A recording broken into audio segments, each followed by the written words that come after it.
النعمة لك والملك لا شريك لك لبيك لبيك اللهم لبيك لبيك لا شريك لك لبيك إن الحمد والنعمة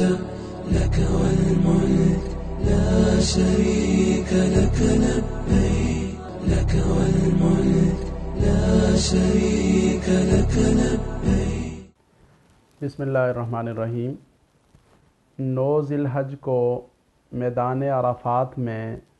وقوف عرفہ، یعنی اس انداز سے غروب آفتاب سے پہلے کا جو وقت ہے اسے گزارنا کہ انسان اپنے رب کی عبادت میں، مناجات میں، دعاؤں میں، ذکر و اذکار میں، تسبیحات میں، آہوزاری میں اور اپنے رب کو راضی کرنے کی فکر میں لگا رہے، اس کو وقوف عرفہ کہتے ہیں. چونکہ یہ ایسا دن ہے کہ جو حج کا رکن اعظم ہے. یہ ایسا دن ہے کہ جس دن میں میدان عرفات میں خطبہ حج ارشاد فرمایا جاتا ہے اور اسے ہمارے ہاں ٹی وی چینلز وغیرہ پر براہ راست نشر کیا جاتا ہے.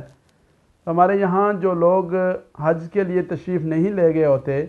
وہ یہ سمجھتے ہیں کہ حج کا جو عمل ہے وہ صرف اس ایک خطبہ کو سننا اور ظہر اور عصر کی نمازیں ملا کر پڑھ لینے کا نام ہے. اس کے بعد حاجی حضرات فارغ ہو جاتے ہیں. جیسے ہمارے ہاں پاکستان میں عید کی نماز ہوتی ہے تو یہاں کے لوگ یہ سمجھتے ہیں کہ میدان عرفات کا خطبہ حج اور وہاں کی جو ظہر اور عصر کی نمازیں ہیں، یہ ان نمازوں کی ادائیگی یہ گویا کہ حج کامل ہو گیا.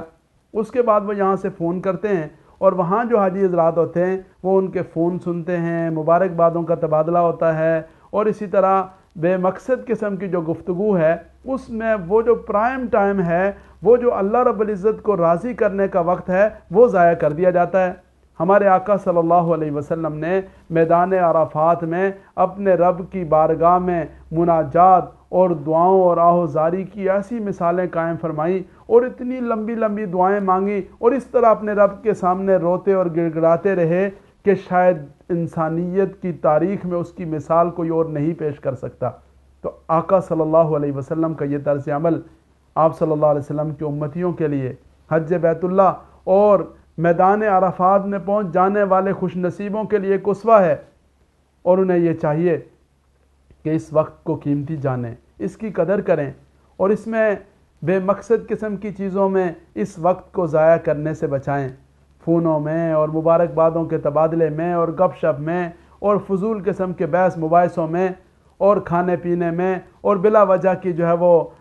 جو وہاں پر چکر لگانے کا سلسلہ ہے، ان سب چیزوں سے اجتناب کر کے پوری یکسوئی کے ساتھ، کامل اہتمام کے ساتھ اپنے رب کی طرف متوجہ رہیں اور یہ اہتمام کریں کہ وہ قبولیت کا موقع ہے، وہ حج کا رکن اعظم ہے اور اس وقت اللہ رب العزت کی رحمت متوجہ ہوتی ہے اور اللہ تعالیٰ اس موقع پر کی ہوئی دعاؤں کو اپنی رحمت سے شرف قبولیت عطا فرماتے ہیں. تو اس موقع پر زیادہ سے زیادہ دعاؤں کا، ذکر و اذکار کا، تسبیحات کا، دیگر اعمال کا اہتمام ہو. اللہ رب العزت پوری امت کو اور خاص طور پر حج بیت اللہ کی سعادت حاصل کرنے والے خوش نصیبوں کو اس بات کا احساس نصیب فرمائیں اور وہاں پر جو قیمتی وقت ہے اس قیمتی وقت کو اپنے رب کو راضی کرنے کی فکر میں گزارنے کی اپنی رحمت سے توفیق عطا فرمائیں. وآخر دعوانا الحمدللہ رب العالمین. لك والملك لا شريك لك لبيك لك والملك لا شريك لك لبيك